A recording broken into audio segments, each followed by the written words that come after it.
नमस्कार, आप देख रहे हैं भारत वर्ष 17। मैं हूं आपके साथ अक्षता मौर्य। आइए रुक करते हैं खबर की ओर।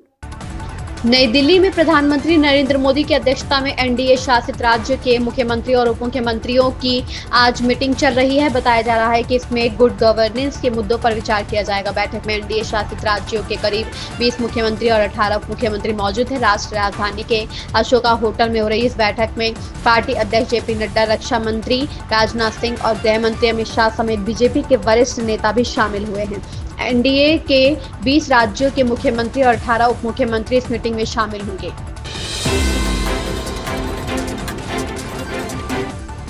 प्रधानमंत्री नरेंद्र मोदी ने रेडियो कार्यक्रम मन की बात के 122वें एपिसोड के माध्यम से देश को संबोधित किया। पीएम मोदी ने इस दौरान देशवासियों को गुजरात के गिर में शेरों की संख्या में आए बढ़ोतरी की सुखद खबर सुनाई। पीएम मोदी ने कहा, शेरों से जुड़ी एक बड़ी खबर आपको बताना चाहता हूं। पिछले केवल 5 वर्षों से गुजरात के गिर में शेरों की आबादी 674 से बढ़कर 891 हो गई है। शेर जनगणना के बाद सामने आई शेरों की यह संख्या बहुत उत्साहित करने वाली है।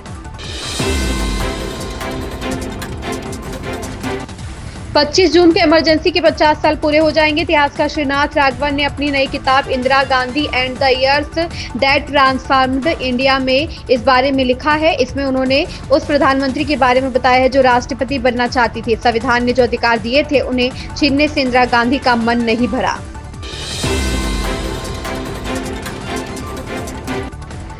कांग्रेस के सांसद शशि थरूर ऑपरेशन सिंदूर के तहत एक सर्वदलीय प्रतिनिधिमंडल का नेतृत्व करते हुए अमेरिका दौरे पर है। उन्होंने शनिवार को कहा कि भारत ने एक बार पाकिस्तान की ओर शांति का हाथ बढ़ाया था, लेकिन बदले में उसे आतंकी हमला मिला। थरूर ने भारत के पुराने रवैये पर बात करते हुए 2016 के पठानकोट एयरबेस पर हुए हमले को याद किया। यह हमला प्रधानमंत्री नरेंद्र मोदी की पाकिस्तान की अचानक यात्रा के कुछ हफ्तों बाद ही हुआ था। प्रधानमंत्री नरेंद्र मोदी ने रविवार को मन की बात के 122वें एपिसोड को संबोधित किया। इस दौरान उन्होंने ऑपरेशन सिंदूर के बारे में बात की। पीएम मोदी ने कहा कि ऑपरेशन सिंदूर ने दुनिया भर में आतंकवाद के खिलाफ लड़ाई को नया विश्वास और उत्साह दिया है। ऑपरेशन सिंदूर सिर्फ एक सैन्य मिशन नहीं है, यह हमारे संकल्प, साहस और बदलते भारत की तस्वीर है। पीएम मोदी ने आगे कहा कि हमारे जवानों ने आतंक के अड्डों को तबाह किया। यह उनका अदम्य साहस था और इसमें शामिल थी भारत में बने हथियारों, उपकरणों और टेक्नोलॉजी की ताकत। उसमें आत्मनिर्भर भारत का संकल्प था। इस अभियान के बाद पूरे देश में वोकल फॉर लोकल को लेकर नई ऊर्जा दिख रही है। राष्ट्रीय स्वयंसेवक संघ के प्रमुख मोहन भागवत ने कहा है कि कोई हिंदुओं की परवाह तभी करेगा जब हिंदू ताकतवर होंगे। बांग्लादेश में हिंदुओं के खिलाफ होने वाली हिंसा के सवाल पर मोहन भागवत ने यह बात कही है। उन्होंने कहा कि हिंदू समाज और भारत एक दूसरे से जुड़े हुए हैं। अगर हिंदू समाज अच्छा होगा तो भारत भी अच्छा होगा। एक मजबूत हिंदू समाज ही उन लोगों के साथ लेकर चल सकता है जो खुद को हिंदू नहीं मानते, क्योंकि कभी वह भी हिंदू थे। अगर भारत का हिंदू समाज मजबूत होता है तो दुनिया भर के हिंदुओं को ताकत मिलेगी।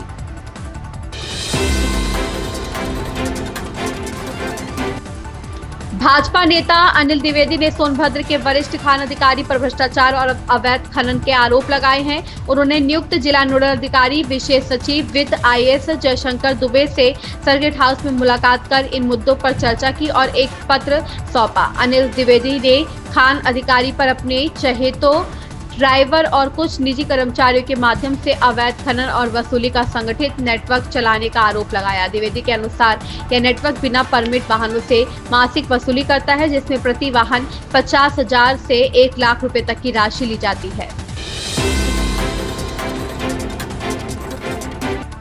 जापान को पछाड़कर भारत दुनिया की चौथी बड़ी आर्थिक महाशक्ति बन चुका है। एक तरफ केंद्र इसे अपनी सरकार की बड़ी उपलब्धि बता रहा है, तो वहीं कांग्रेस ने इस सरकार पर निशाना साधा है। कांग्रेस नेता पवन खेड़ा ने नीति आयोग की रिपोर्ट पर कहा कि प्रति व्यक्ति आय पर बात कीजिए, अमीर और गरीब के बीच बढ़ती खाई की बात करें, मध्यम वर्ग जो ईएमआई देने के संघर्ष से जूझ रहा है उसकी बात करें। कांग्रेस प्रवक्ता ने आगे कहा कि एमएसएमई सेक्टर की बात करें या 45 साल का जो बेरोजगारी का रिकॉर्ड टूटा है उसकी बात करें, तो फिर हमें समझ में आएगा कि आपके चमक धमक वाले आंकड़ों का प्रभाव आम व्यक्ति पर भी पड़ सकता है।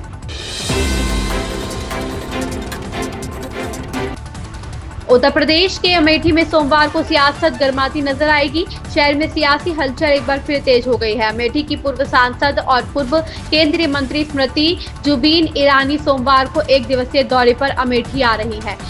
यहाँ वह गौरीगंज के रणजय इंटर कॉलेज मैदान पर आयोजित अहिल्याबाई होलकर की जन्म त्रिशताब्दी पर आयोजित संगोष्ठी में शामिल होगी। कार्यक्रम को लेकर तैयारियां जोर शोर से चल रही है। स्मृति ईरानी और कांग्रेस के किशोरीलाल शर्मा ने लोकसभा चुनाव में मात दी थी।